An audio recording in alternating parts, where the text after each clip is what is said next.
Son of God, share my mind, and you don't die. This is the Season 3, the episode 577 in the series, How to Manifest Immortality. And the name of today's teaching is The Two Worlds. You have been told to bring the darkness to the light and guilt to holiness. And you have also been told that error must be corrected at its source. Therefore, it is the tiny part of yourself, the little thought that seems split off and separate the Holy Spirit needs. The rest is fully in God's keeping and needs no guide.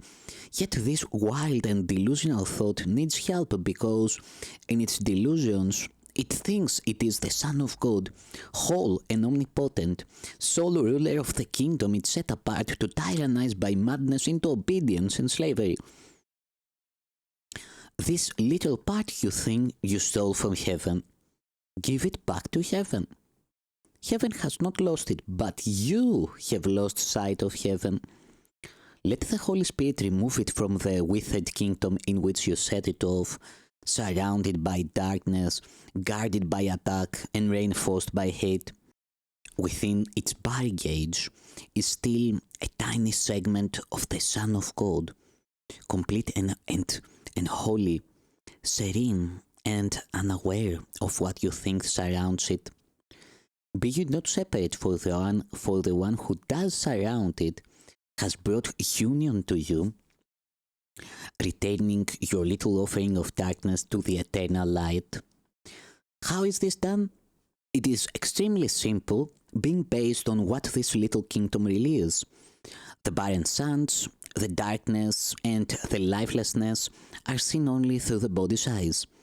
Its bleak side is distorted, and the messages it transmits to you who made it to limit your awareness are little and limited, and so fragmented they are meaningless. From the world of bodies made by insanity, insane messages seem to be returned to the mind that made it, and these messages bear witness to this world, pronouncing it as true. For you send forth these messengers to bring this back to you. Everything these messages relate to you is quite external. There are no messages that speak of what lies underneath, for it is not the body that could speak of this. Its eyes perceive it not.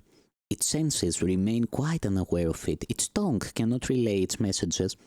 Yet God can bring you there, if you are willing to follow the Holy Spirit through seeming terror, trusting Him not to abandon you and leave you there. For it is not His purpose to frighten you, but only yours. You are severely tempted to abandon Him at the outside ring of fear, but He would lead you safely through and far beyond. The circle of fear lies just below the level the body sees, and seems to be the whole foundation on which the world is based. Here are all the illusions, all the twisted thoughts, all the insane attacks, the fury, the vengeance, the betrayal that were made to keep the guilt in place so that the world could rise from it and keep it hidden. Its shadow rises to the surface, enough to hold its most external manifestations in darkness and to bring despair and loneliness to it and keep it joyless. Yet, its intensity is veiled by its heavy coverings and kept apart from what was made to keep it hidden. The body cannot see this, for the body arose from this for its protection, which depends on keeping it not seen. The body's eyes will never look on it, yet they will see what it dictates. The body will remain guilt's messenger and will act as it directs, as long as you believe that guilt is real. For the reality of guilt is the illusion that seems to make it heavy and opaque, impenetrable, and a real foundation for the ego's thought system. Its thiness and transparency are not apparent until you see the light behind it, and then you see it as a fragile veil before the light. This heavy-seeming barrier, this artificial floor that looks like rock, is like a bank of low dark clouds that seem to be a solid wall before the sun. Its impenetrable appearance is well an illusion. It gives way softly to the mountain tops that rise above it, and has no power at all to hold back anyone willing to climb above it and see the sun. It is not strong enough to stop a button's fall, nor hold a feather. Try but to touch it, and it disappears. Attempt to grasp it, and your hands hold nothing.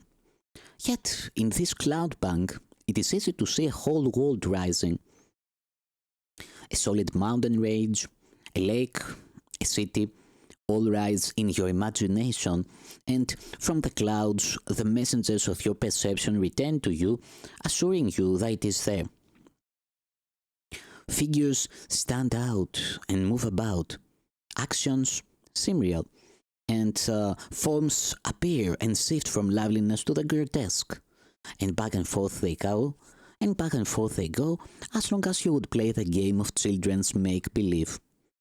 Yet however long you play it, and regardless of how much imagination you bring to it, you do not confuse it with the world below, nor seek to make it real. So should it be with the dark clouds of guilt, no more impenetrable and no more substantial. You will not bruise yourself against them in travelling through.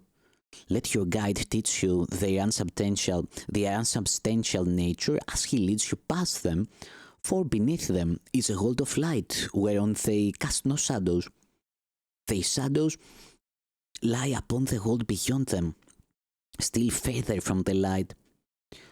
Yet from them to the light their shadows cannot fall. This world of light, this circle of brightness, is the real world, where guilt meets with forgiveness. Here, the world outside is seen anew, without the shadow of guilt upon it. Here is the new perception where everything is bright and shining with innocence, washed in the waters of forgiveness, and cleansed of every evil thought you laid upon it. Here, there is no attack upon the Son of God, and you are welcome. Here is your innocence, waiting to clothe you and protect you, and make you ready for the final step in the journey inward. Here are the dark and heavy garments of guilt laid by, and gently replaced by purity and love. Yet, even forgiveness is not the end.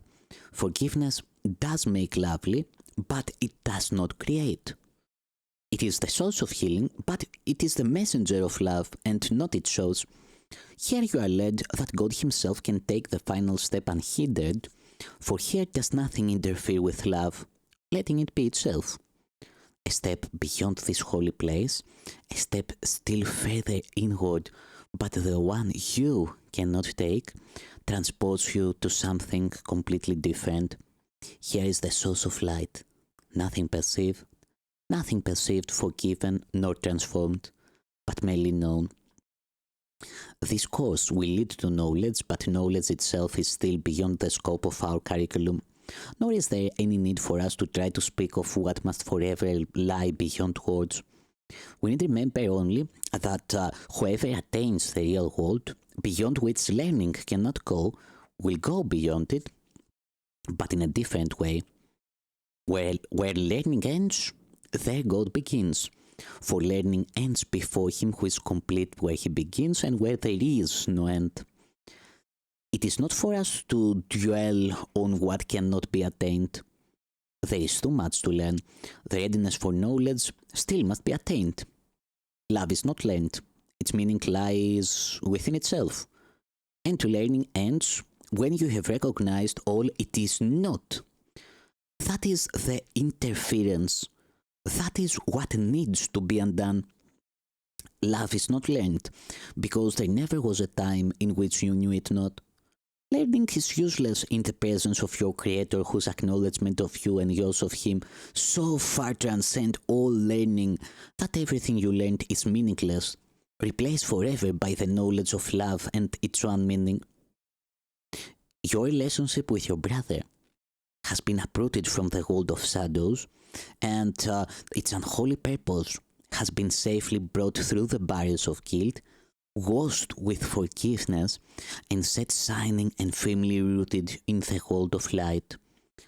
From there, it calls to you to follow the course it took, lifted high above the darkness, and gently placed before the gates of heaven. The holy instant in which you were united is but the messenger of love, sent from beyond forgiveness to remind you of all that lies beyond it.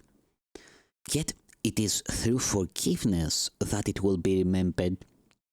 And when the memory of God has come to you in the holy place of forgiveness, you will remember nothing else. And memory will be as useless as learning, for your only purpose will be creating.